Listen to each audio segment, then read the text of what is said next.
My name is Brittany Jimenez, and this is my presentation on quasi-experimental designs. Quasi-experimental designs resemble an experiment but without random assignment. So they're used when there's obstacles preventing ideally designed experimental evaluations of the effectiveness of practice and programs. So these are obviously used in social sciences. In many agencies, obtaining a small control group it's not really feasible because there's ethical concerns involved with withholding service from certain consumers and not others. They do provide less internal validity, but provide more support for causal inferences. And for this, they're extremely effective in evidence-based practice research. There's three types. Non-equivalent comparison design is first, uses a comparison group in lieu of a control group. The experimental group is compared to an existing group that appears similar to it.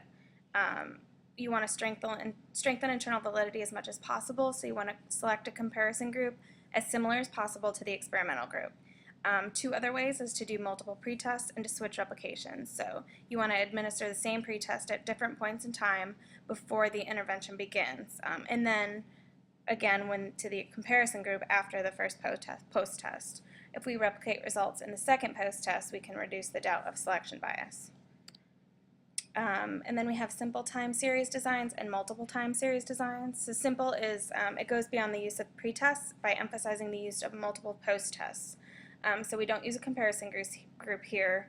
We just try to, through the use of repeated measures before and after the intervention, we try to get the same, we try to replicate the same results to attain more internal validity. Multiple time series design is a stronger form and it has greater internal validity. So this adds time series analysis to the non-equivalent comparison groups design. So essentially it combines the first two types. The more the better for repetition. Cross-sectional studies examine a phenomenon by taking a cross-section of one point in time. They can be exploratory, descriptive, or explanatory. For example, U.S. Census would be a descriptive type, and then conducting an open-ended, unstructured interview to generate insights about why a termination rate is so high in your agency for a specific treatment could be an exploratory type. Internal validity is low here, but they do aim to understand, again, causal processes. Case control studies compare groups of cases that have had contrasting outcomes, and then they collect retrospective data about past differences that might explain the difference in outcomes. For example, if you were trying to understand an intervention for child abuse victims who then become perpetrators of child abuse, you would want to find two sample groups of parents who had been victims of child abuse, have one group who has been referred to child welfare services, and then one group that has not, and then collect your data comparing their past experiences. Maybe interventions that worked, didn't work, program participation, or things that may have happened to them in the past. And then you might be able to explain the differences in the outcomes. There are limitations to all of these types of studies. Recall bias, for one, especially with case control studies, is really when a person's current recollections of the quality and value of their past experiences are tainted by knowing that the things may or may not work out for them later in life. You might not want to expose negative experiences. You might want to recall them in a more positive light. So that's recall bias. More limitations, you might have resistance to the case assignment protocol by practitioners in your agency. Some may resent to a protocol, thinking that their services are already effective and that they know which services are best for which clients. So they might not want to adhere to different case assignment protocols.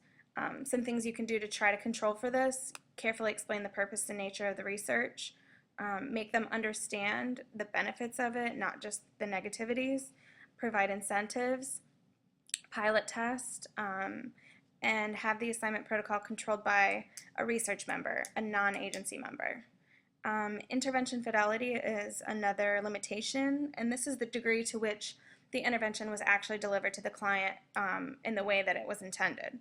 So certainly, all practitioners are different. They're not all equally as effective, so you have to try to control for this. So a way to do this is to videotape several randomly selected sessions from each different practitioner and then have an expert rate their degrees of judgment calculate the correlation of the two sets of ratings to see if the intervention fidelity was adequate, to see if they were actually delivered to the client in the way that was intended. And then the last thing I'll mention is to conduct a pilot study. So this helps detect unforeseen problems. Is there unanticipated data collection?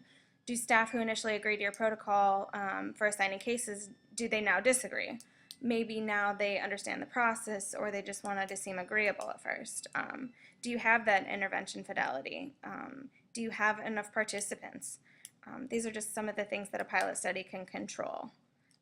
And it really is essential for if your study is being funded by a grant, because it shows if you do a pilot study that maybe you have alleviated some of these pitfalls that are likely to bias your findings. And this is my reference. Thank you.